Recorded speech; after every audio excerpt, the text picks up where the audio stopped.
Hello, everyone.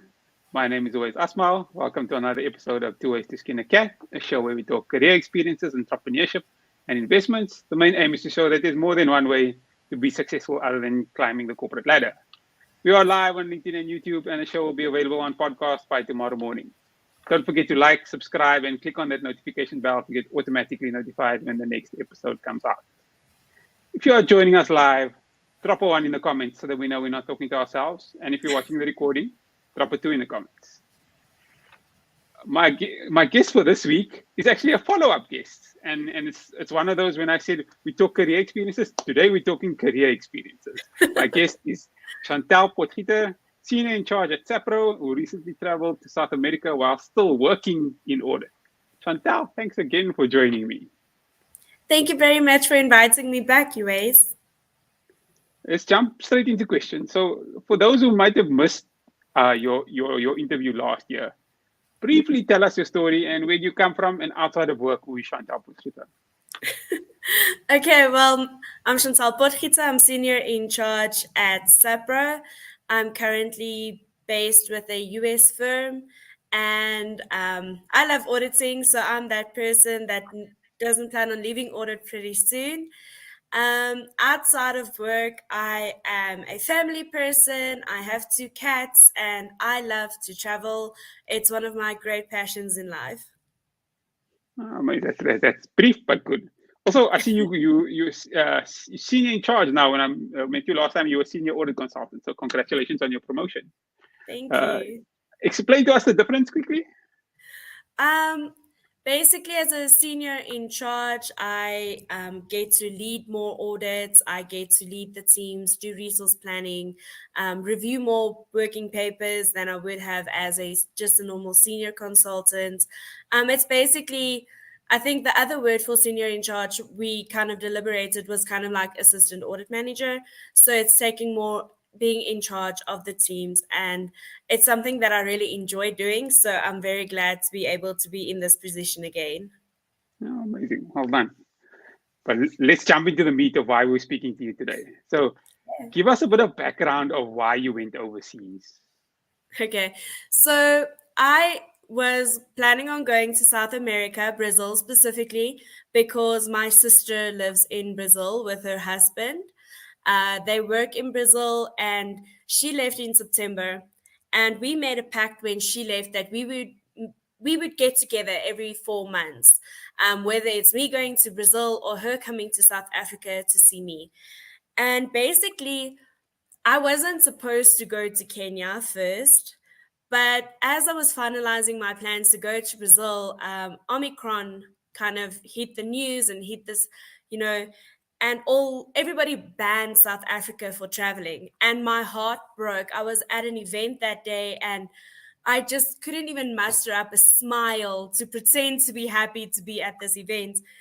And later, during that week, I got a call to say, "Hey, have you considered, you know, going through Kenya to get into Brazil?" And I was like, no, not really. I didn't think about anything other than I can't see my sister.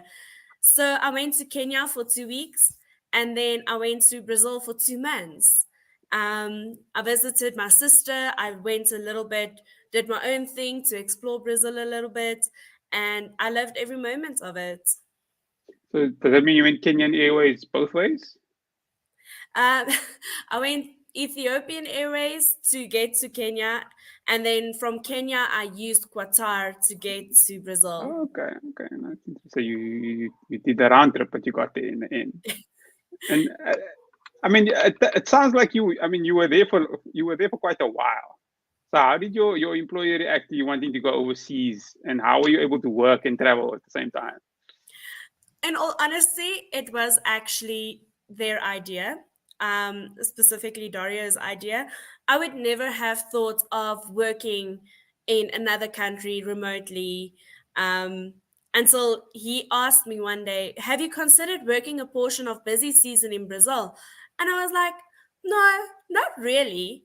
And then when I got this option to go through Kenya, and I was like, okay, I'm going to spend 2 weeks in Kenya, I might as well go for longer and stay in Brazil, make it money's worth. And then I asked him, is it okay? Can I take you up on this offer? And he said, yes, you can. And I was really supported by the whole team. I let my SM know, I let HR know, I let IT know that, guys, I'm on my way. I'm going to make sure I've got backup plans, if something goes wrong, that I can continue working. And all of them were very supportive during my whole journey. Amazing, amazing. And did you work while you were on the flight, or did you rest? What was that travel experience like? So I did not work while I was on the flight. About halfway on the way to Kenya, I learned that I get motion sickness from Oh gosh. flying. So I kind of just slept all the way there and then slept all the way to Brazil and slept all the way back because I can't do anything else on a plane, apparently. Well, I suppose there could be worse places to find out. Well, for the audience, if anybody's got any questions for Chantal, please add it to the comment section now. We'll deal with all the questions towards the end. And I know we talked a little bit about, I mean, you worked and you traveled, but did you take leave at all, or were you working full time the whole time? So I took leave in the last 2 weeks of December. So the 2 weeks that I was in Kenya, I worked the whole time. Then I took 2 weeks off to get to Brazil, kind of meet up with my sister. It was also, it's Christmas and New Year's, so I always try and take leave over that time. And then the first week in January, I jumped back into work and I started all over again. And I mean, the time zones in Brazil are very different to your home time zone. Like, how were you able to manage your work schedule in like a totally different time zone? It was actually a little bit easier. So South Africa to Central Time is 8 hours different, and well, now with daylight savings, it's 7 hours. When I was in Brazil, it's only a 3 hour difference. So my day was able to overlap much more with the American Central Time than it is actually in South Africa. But in all honesty, I actually prefer my South African time difference. Somebody must keep that in mind. So you mentioned that. So for those, I'm sure there's people watching or people who might listening after this, but thinking about traveling. I mean, it's you're probably one of the trailblazers who've started doing it and started talking about it, and not a lot of people are talking about it. For those who are thinking of traveling and working, what tips do you have for them? Okay, so my biggest tip will be like when you get to your destination, make sure that you've got a good internet connection. The hotel internet connections aren't always that good. So ask one of the locals, whether it is at the hotel reception or wherever you are staying, what the kind of best internet connection is and where you can get it. Um, just to make sure that you can work at all times, kind of keep that part of the deal between you and your employer. After that, get into a pattern or a rhythm that works for you. So I found that if I booked tours from, say, 9 until 3 p.m., it gave me enough time to sleep after I've worked, go and explore, be Dora the Explorer, and then come back, rest for an hour before I have to start working. Um, I like that time span. It gives me about 6 hours to go and explore and do stuff. I don't like just staying in the hotel because then I might as well just have stayed at home. Other people, I've kind of adjusted to working at night. So that makes it easier for me. Whereas other people don't necessarily have that adjustment already. So if you do go over and you do want to go traveling and you do want to go exploring, just be mindful of when are you going to get tired. If you're not used to working until 12, 1 o'clock in the mornings, then by 10 o'clock tonight, when you're supposed to be working, you're going to start getting tired. So just be mindful of, when are your active hours usually during a day. And what would you? I mean, okay, it was your first time doing it, but what would you do differently the next time you travel overseas while working? Learn Portuguese. Um, so in South America, they don't really speak English, which meant a lot of my time I was pointing at stuff and trying to mime whatever I wanted. Um, the language barrier was very, very hard, especially when I was trying to get internet. That was extremely hard because people didn't really understand that I just wanted like a prepaid SIM card. Um, And so, yeah, definitely if you go to another country where they don't speak English, just learn a few key phrases of the language that they do speak. My sister is currently helping me to learn some Portuguese, since I'm planning on going to visit them again. Any other tips that's probably your biggest one? Anything else that's top of mind? um, Pack lightly. If you are going away for 2 months, please don't pack 2 months worth of clothes. Dragging that bag all over the place is a pain. So just pack one bag. Use a laundry service to clean your clothes. It doesn't work out that expensive, and you are traveling much lighter. So next time, I'm only taking one bag. And what's next on your travel list? Are you planning something new, or are you staying at home for a while? I'm always planning something new. I've always got something up my sleeve. So my next trip is to Dubai in May. I'm very, very excited about that. I'm actually going to be traveling with some friends who are also going to be working. So we're going to kind of support each other working and kind of getting to know Dubai, going on a few trips. So I'm very much looking forward to that. So you're going in May. How long is that trip for? That trip is for a week. Okay, so it's short Um, time. so it's a nice time to kind of do a few things while we are there. But I'll always go back to Dubai. I've been there once and I loved it. So we've discussed what's next on your travel list, but what's next for Chantal in the future, work-wise? Work wise, well, in all honesty, I love working for SAPRO, and I'm not just saying that because I know SAPRO people are watching. I love working for this company. I love the people and the team, and management. They're just very inclusive and very supportive of anything that Chantal wants to do. Because trust me, I get wacky ideas. And I just love being in an environment where you're encouraged to do stuff, encouraged to go and explore, encouraged to further your studies. And I just love being in an environment where you're encouraged to Did do we stuff, lose her? encouraged to further your studies.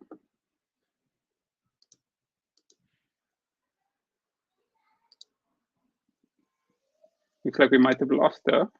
Apologies, everyone. Um, but it's been a very interesting conversation so far. So I'm just going to give her a chance. Let me just send her a message to see if she's logged off. If it's maybe an internet connection item on our side. Dealing with load shedding, so it might be load shedding on our side. Chantal, you back? Yes, I'm back. Sorry, we've got this really crazy phenomenon where when it rains, the internet stops working. Okay, I thought it was me, but luckily it wasn't me this time. No, Last no, week it it went wasn't off me. while I was speaking to Greg, which was very embarrassing. So I was like, thank God. I saw that and it was like, please, internet, just keep this time. Don't fail me today. And then, of course, it will fail me. It happens, don't worry. You were telling us that you were quite happy. Did you finish your thought on what's next for the future? I'm not sure where I ended off, but I think the conclusion is I'm not going anywhere. You're not going anywhere. Okay, let's go through some questions from the audience. This is not really a question. We've got a question from Tebakazi, who says, so SAPRO would not have a problem if you decide to visit another country for, let's say, 6 months, or that they have a time limit of when you can work in another country. So the most important thing is to talk to your SM about it. The senior Find manager. out, yeah, your manager, sorry, your success manager at Okay. SAPRO. Let them know what your plans are, discuss it with them, and then take it from there. They have certain things that they need to go and report back to before you totally get the okay on it. But as long as you've got the proper authorization and there isn't any reasons why it wouldn't be possible, then I don't really have a time restraint on the amount of times that I have been outland. But like I said, I went and I got the proper authorization for it. And you touched on it a little bit, but I'm just going to double check it. What channels do you have to go through? So do you only speak to your success manager? Do you need to speak to anyone in HR? Anything else like that? So I speak to my success manager for most of the things that I want to get done at SAPRO or information that I need. He is my first point of contact. His name is Christoph. So I speak to him, and then he follows up. He'll send me a WhatsApp to let me know, listen, Chantal, I found out this for you. Let's quickly jump on a call to discuss, and then we take it from there. Okay, amazing. It looks like those are all the. I don't see any questions coming. If there's anyone that come through later, I'll try and push them through. But any last few words from you, or anything we didn't discuss that you'd like the audience to know? Because we're here to learn. Remember, you're the first person to do this that we know about. So any tips or help or anything you want to discuss about travel, please educate us. Okay, so, well, I love traveling. I think that's pretty obvious. And I've got a whole bucket list of places that I want to travel to. But something that I found very important when I am out traveling is I use travel guides to go on different tours. And the reason being, okay, it is a little bit more expensive. So a lot of people are like, no, but I can do this for cheaper, if I do it on my own. But the thing that I found with travel guides is it's locals, and they want you to learn about their cultures. They want you to learn about their environment and the people. And if that is something that you like to learn about the place where you're at the moment, really use travel guides. So when I was in Kenya, we went on a coffee plantation tour. And it was the first time that I met this travel guide, but I was asking him all these questions. I was really being a nosy Nancy. And he was like, when we got to the coffee plantation, him and the local at the coffee plantation was speaking, and the guy says, no, but she's so interested in everything and she keeps asking all these questions. Go tell go take her to some place where she can try Nayama Choma. Now I'm sitting there, I'm like, oh my gosh, I'm getting poisoned today. They're going to feed me stuff that I don't necessarily eat. And as we drive back, he asks me, do you still have time? I'm like, yes, I do. But now I'm like, oh my gosh, Chantal, are you signing yourself up to be kidnapped over here? Um, so that's just like going through my mind, taken, flashing here in front of my eyes. And we stop next to the stall next to the road, and they're busy with the meats, and they start cutting meats and putting vegetables and pap and everything on the plate, and we go sit down. Now I'm sitting down waiting for the knife and fork, because that's how I eat. And he starts taking food with his hands, and I'm like, and he's like, no, that's how he eats. And it felt so strange sitting there eating with my hands. But at the other on the other side, it was so enlightening. It was actually so much fun, and the food was so nice that I was just like, oh my gosh, thank you very much for bringing me here and like exposing me to this, because this isn't something that I would necessarily be exposed to in South Africa. So yeah, let's really just get involved with the locals, and the tour guides really love taking you and giving you adventures and helping you to learn more about the place that you're exploring. So it's a little bit more expensive, but if you want that all-rounded experience, really do that. It's amazing. We've got two questions that have slipped in, so I'm just going to run it by you quickly, if that's okay. Okay. We've got a question from Shayur who says, he's not sure if this has been asked before, but what are the chances of AGSA employees getting into SAPRO? Okay, I'm not the right person to ask that question to. Unfortunately, I don't have that kind of information or data about SAPRO, but please reach out to SAPRO on LinkedIn, send an email, ask them the question, and they will be able to give you a more accurate answer. And then we've got a question from Cindy. Tell us more about your auditing experiences. I'm assuming it's while traveling. Well, I love auditing. I love working with people. And really, I've been with my host firm for over a year now. I'm blessed that I loved my host firm and they kind of like me. So we've stuck together. And what I've loved about working with them is I come in as a consultant. I'm not actually an employee of the firm, but they really embrace the SAPRO people like we are part of the team. You get to learn people on a professional and a personal level. And that's just so amazing to me how people open up. I've had partners that literally they're sitting on a leg while they're working and it's frozen solid. And then they turn the computer screen and they show me how there's trucks driving on the frozen lake and, Wow. those little fish houses, and just how they also want us to kind of feel like we are there, even though we are working remotely. It's absolutely amazing. I've worked with so many different clients on so many different people, and I can honestly say I've been loving it. I think for people that have spoken to me before, they know my opinion is, if you come out of articles and you're not sure what you want to do, or even if you are sure what you want to do, just take a short break from whatever you think your future is going to be. Do an international secondment. Just get that experience, learn the other cultures, learn how they do it. There's things that I thought I knew going in that have been absolutely eye-opening from the other side, seeing how the Americans audit. And that to me is awesome.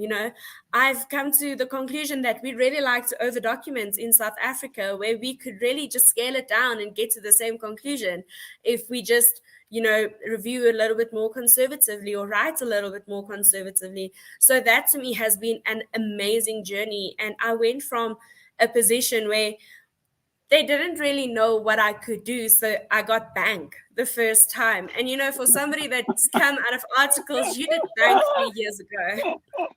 She Oh knows my God. this.